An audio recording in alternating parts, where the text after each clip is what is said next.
So why is all this happening to Job? There is no one answer to that question. It really depends on how you're approaching the text. In the most direct way, according to the story, this is happening to Job because Satan, or the Satan, provokes God, incites God, and convinces God to let him bring all these troubles upon Job to show, from the Satan's point of view, that Job's faithfulness to God, his piety, is simply a result of the good fortune that he's had. Take away that good fortune, and he will curse you to your face, says the Satan to God. I mean, that's perhaps the most direct reason within the story. Why is all this happening to Job on a philosophical level is a harder question to ask. I mean, what is the question that's being raised? Right?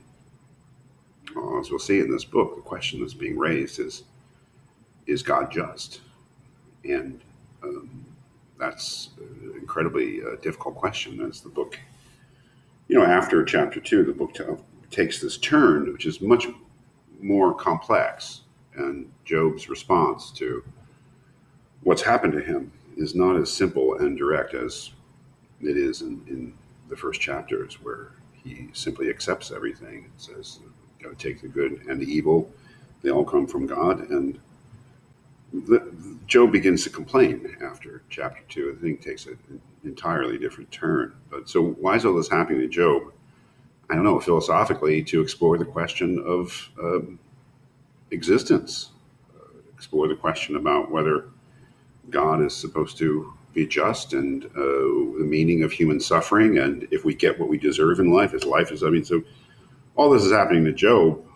Like, why did somebody write this? Right? What philosophical questions and problems that they want to explore? That's another type of answer rather than the direct answer that comes from the text. Number 2, how does Job respond to what is happening to him? Well, in chapters 1 and 2, he responds in a completely sort of passive way. Right? He accepts, and he is not resentful, bitter, or raises no objections. He just accepts this in this very sort of stoic way. All these terrible things happen to him, and he responds by saying, "This is just the way it is. If God wants to do this, then I accept." Would you respond in the same way? I don't know. I don't know. It seems to me that there are different types of people. Some people, when bad things happen to them, they ask, "Why could this happen to me?" And they try to resolve this question. Others just accept it as part of life. I don't know what the answer to your answer to that would be. Number 3, what point is Satan trying to make to God? I think, generally speaking, but there's no such thing as unselfish human piety, right? There's no such thing as people loving God, or reverencing God, or being faithful to God without some sort of reward, whether that reward is riches in this life, or everlasting bliss in heaven, whatever we happen to believe. That I think that the Satan is trying to tell God that you don't know these human beings. I do, and they're selfish, and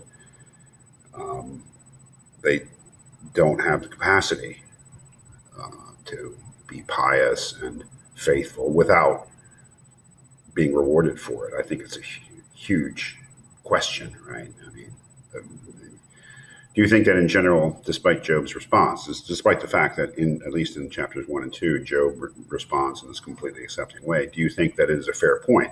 Why not? That is, do you think that this point that Satan is trying to make to God, that human beings are only faithful, are only good, even, or only, especially in relationship to God, should there be one, loving and pious, that it's only when it's in their self-interest? It's an incredibly deep question, not just about religion, but about human nature. So I don't know what the answer is. I just want to raise the question.